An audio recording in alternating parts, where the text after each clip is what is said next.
Hey, what's going on YouTube? It's Pyromancer here. I hope you're all having a great day. Welcome back to my channel. Today, I want to talk to you guys about something that has actually been really requested. This is something that you guys have been asking for me to talk about, and that topic is about the victory that went unnoticed at the seat of the pantheon in Antorus. Let's get into it. If you're not aware, Ogmot is this character who is appearing on 7.3.5 PTR in Silithus. He's a Twilight Hammer cultist, and he has a 10-page journal with some very, very interesting writings in it. Now we're going to be focusing specifically on one thing in this journal today, and that is page number 6. One thing that he says right here. Other hammers here now, they talk about Argus, about the one that got wakened, about great victory that our enemy not even notice. Now, it used to say, they speak of Argus, of the one who was awakened, of the victory that went unnoticed. And people have been really asking me, Pyro, what do you think the victory is that went unnoticed? Regardless of all this other shit that we've been talking about, I definitely have some ideas on this unnoticed victory. What we're talking about here is something that we did not notice. We're not understanding the gravity of the victory that they had. Now, the first thing people talk about is Xalatath. She says, she whispers to you, this is the S-Priest weapon. Long have we sought entry into this realm. To think we have a mortal to thank for giving us our foothold. Your service will be remembered. And she says this at the seat of the pantheon where you go to fight Argus.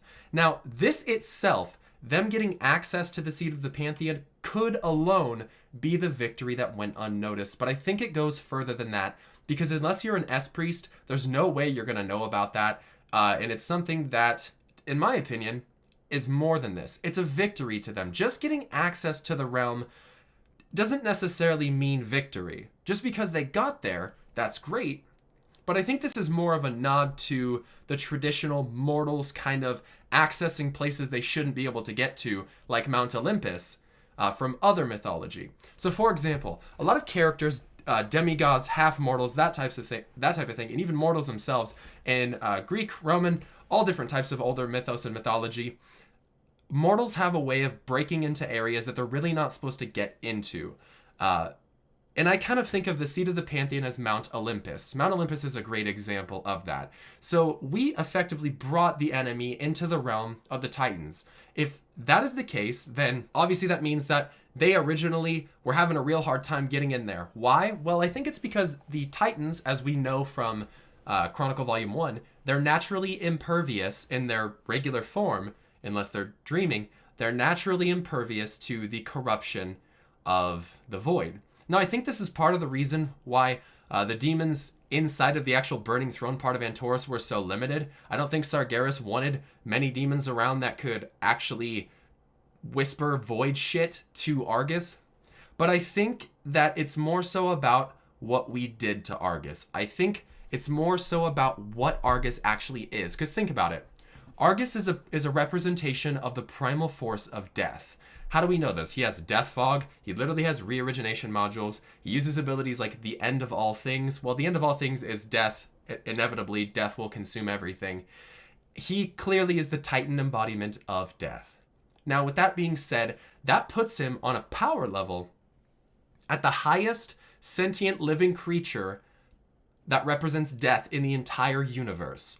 Argus is the highest power of death that we know of. Now, I do definitely think that the old gods work on behalf of the void. Whether they're created by the void or not, I think the old gods very clearly represent death.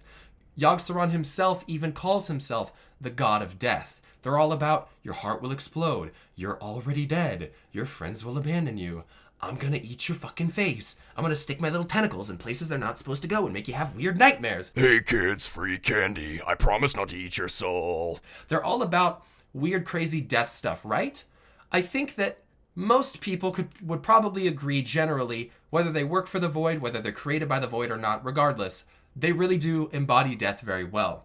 Now, to me, that kind of puts them on the scale of the death spectrum. They are an embodiment of death. They are a power of death, sort of like the Lich King.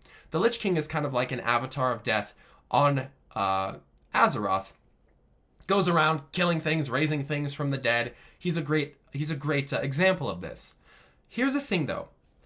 When positions of power go missing, they are very often filled by other things.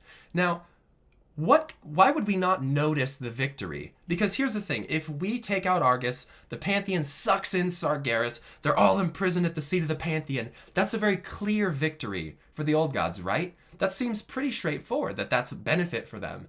But it's something we didn't really notice that we did.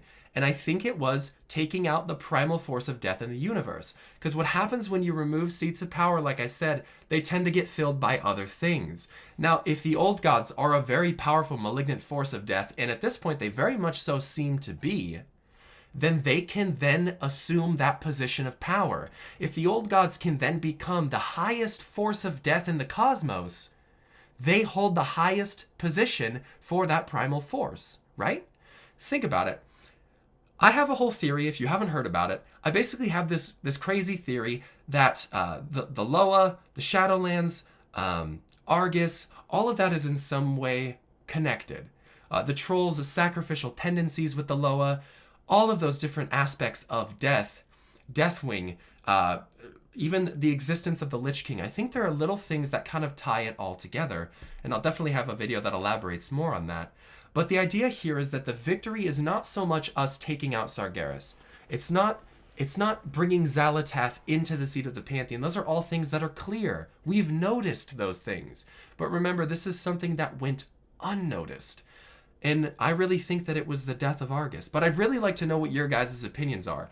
Accolon talks about how when we die on the seat of the Pantheon, we see these little Shaw creatures running around, so there's clearly corruption on the seat of the Pantheon. However, that doesn't really net them anything, because again, according to Chronicle, while they're in that humanoid full birthed form, they cannot be affected by the whispers of the void. So unless that's just wrong, which, I mean, I have videos that say that kind of question Chronicle, and I have some videos that are built upon the facts in Chronicle. Let me know what you guys think about this. It basically, by taking out this primal force, we're allowing for something else to come in and take that seat of power, and that's very, very bad. And I think that with the death themes, all of the crazy Loa shit, the blood god stuff that's going to be happening in the next expansion, I think that's kind of indicative of said victory. And I think the only way really that we're going to know for sure moving forward is when it is actually revealed to us.